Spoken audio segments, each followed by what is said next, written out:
Olá a todos, este é o canal Geopoliticando e no vídeo de hoje eu quero manter vocês atualizados a respeito do que está acontecendo com o Japão. O Japão é muito importante nesta nova configuração de coisas que nós estamos vendo no mundo, porque, segundo o meu entendimento, os Estados Unidos estariam vendo ele como uma forma de contenção dos poderes chineses. Vamos ver aqui algumas matérias, vocês vão entender, aqueles que nunca ouviram falar. E aqueles que já estão acompanhando esse fato vão se manter atualizados em que ponto a situação já está. Então essa matéria aqui do The Times diz o seguinte: Japão começa a se livrar de suas algemas pacifistas. Rishi Sunak e Fumio Kishida, que são o primeiro-ministro do Reino Unido e do Japão, e eu não tenho a matéria completa, é só essa chamada aqui porque não interessa a matéria completa, mas eles estão estreitando os laços e o orçamento está sendo reforçado numa preparação para a defesa. Mas que diferença as mudanças na política de segurança do Japão farão para o equilíbrio estratégico na Ásia? O relatório, então, aqui é de Richard Lloyd Parr. Ele faz aí um relatório detalhado de quais seriam as diferenças. Isso aqui não interessa tanto, interessa saber que essa estratégia, envolvendo devolver os poderes de ataque e defesa do Japão, que lhe foram tirados na Segunda Guerra Mundial, está em andamento e está sendo acelerado. E isso, segundo a minha opinião, é uma preparação para o cenário que nós viemos comentando há um bom tempo aqui nesse canal. E lembrando que nós não estamos aqui para fazer torcida para um lado ou para o outro, só mesmo para manter vocês atualizados do que está acontecendo. Isso aqui são fatos publicados na mídia mundo afora, Esse aqui do site Project Syndicate diz: os limites do despertar do Japão. Embora o movimento do Japão em direção a adquirir novamente instrumentos de ataque e defesa seja bem-vindo, a adoção de certos artefatos e outras situações por si só não forçará a China a parar de travar uma G híbrida. O Japão também deve encontrar maneiras de frustrar os esforços da China para alterar o status quo regional, evitando o risco de os personagens ali tirarem as máscaras e agirem abertamente. Então aqui é um artigo mais de opinião, mas ele está anunciando a mesma coisa, que há um despertar do Japão nesse sentido. Eu já usei uma expressão em vídeo passado, dizendo que eles estão tirando o gênio da lâmpada. O Reino Unido, os Estados Unidos, e será que depois que eles liberarem o Japão, eles vão conseguir contê-lo novamente? Então a China já deu alertas aí de que ela acredita que não, não a China diretamente, mas alguns meios de imprensa que a gente vê aí que defendem muito a posição chinesa, Esse outro, The Japan Times: uma postura de defesa mais forte do Japão é mais fácil de falar do que de fazer. Então eles estão... Por quê? Por que é mais fácil falar do que fazer? Porque seria muito fácil simplesmente fazer caso eles resolvessem dizer: olha, pode fazer tudo o que você quiser e ainda nós vamos ajudar aí com recursos e vamos mandar aí alguns equipamentos para vocês. Seria bem fácil. Mas a dificuldade de fazer não está nisso, está no fato de que no fundo, isso é uma percepção minha, pessoal, é uma opinião. No fundo, as forças ocidentais têm medo de fazer isso e depois não conseguir mais controlar. A cúpula do primeiro-ministro Fumio Kishida com o presidente dos Estados Unidos, Joe Biden, e veja que isso aqui é uma matéria agora, de janeiro desse ano, numa cúpula com o Biden em Washington, encerrará uma longa semana de reuniões entre autoridades americanas e japonesas, incluindo a reunião do Commerce Met sobre comércio, uma reunião 2+2 entre o secretário de Estado Blinken e Lloyd Austin e seus colegas japoneses, o ministro das Relações Exteriores fulano de tal e outro aí que, enfim. A intensa diplomacia ocorre em um momento em que as visões americanas do Japão nunca foram melhores. Na verdade, eles estão precisando acreditar. Enfim, mais um artigo que corrobora isso aí que nós temos dito. Outro aqui, esse do Sputnik. Veja só, essa é uma matéria lá de 2019. Japão considera a China mais perigosa do que Coreia do Norte.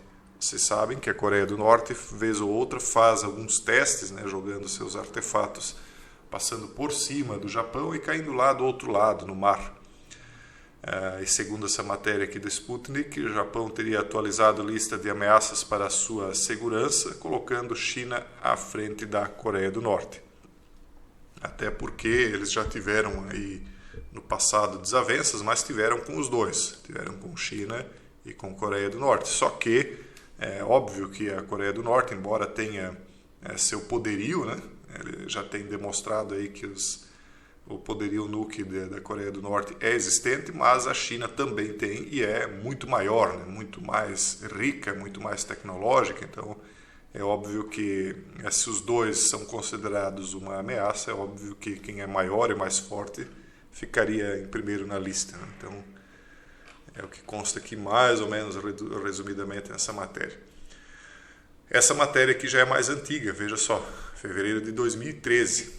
China e Japão voltam a ter atritos por ilhas disputadas. Eles têm também esses problemas de disputas de ilhas. Por que disputariam ilhas? As ilhas não é pelo território, pelo pequeno espaço de terra, é porque ilhas elas são como porta-aviões, só que que não pode ser afundado, né?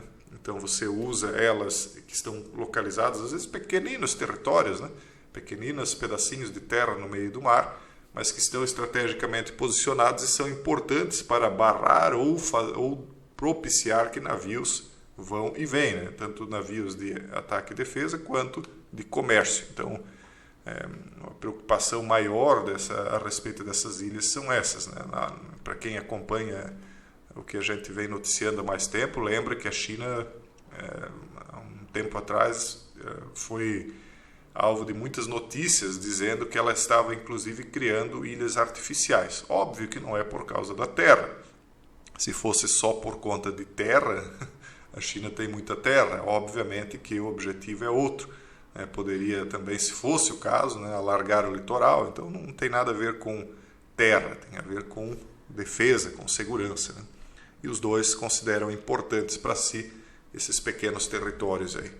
A mesma coisa a situação de Taiwan, né, que a gente tem acompanhado aí com vocês. Taiwan, ela está estrategicamente posicionada de uma maneira que acaba dividindo o litoral norte e sul da China. Isso atrapalha bastante eles, né? Enfim, vamos adiante. China questiona as reais intenções do Japão ao aumentar o seu orçamento de defesa. Eles consideram isso muito perigoso. Isso aqui é uma matéria de dezembro de 2022. Então, obviamente, eles estão atentos a isso. Eles não vão... Em alguns momentos é falado mais diretamente o que eles acreditam para que isso sirva. Às vezes eles falam, insinuam, né? Mas todo mundo consegue concluir por conta própria o que está acontecendo, né? Veja só, o Japão anunciou um orçamento de 320 bilhões de dólares para o setor ao longo dos próximos 5 anos, sendo 51 bilhões só em 2023.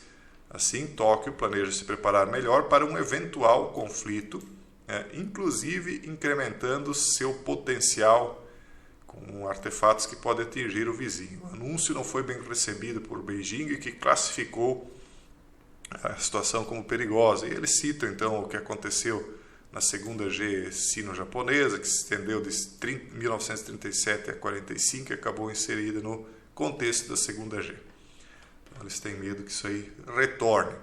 E por último, isso aqui, movimento perigoso alerta a China sobre o Japão estar readquirindo seus equipamentos. Então, isso aqui é uma matéria de 29 de dezembro de 2022.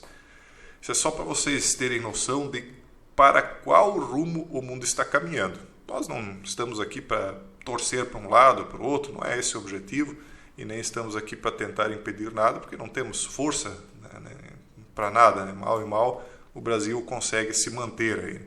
Mas é só para que você e eu, que somos cidadãos comuns, né, tenhamos noção do que está acontecendo e possamos nos preparar individualmente. De que maneira? Preparando a família, explicando, olha, a situação não está boa. Muita gente vive alienada, né? Preparando psicologicamente, embora que a gente não deve se preocupar muito com o dia de amanhã, mas tem de ter uma certa previsão, né? E provisões também.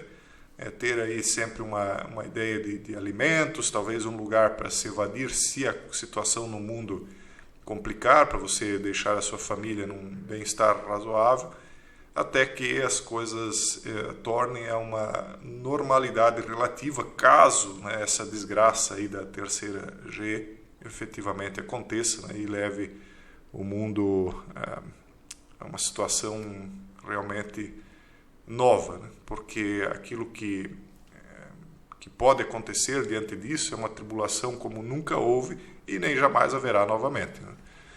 E é isso, nós vamos continuar acompanhando, mantendo vocês atualizados. Por enquanto eu deixo um forte abraço a todos e até o próximo vídeo, se Deus quiser.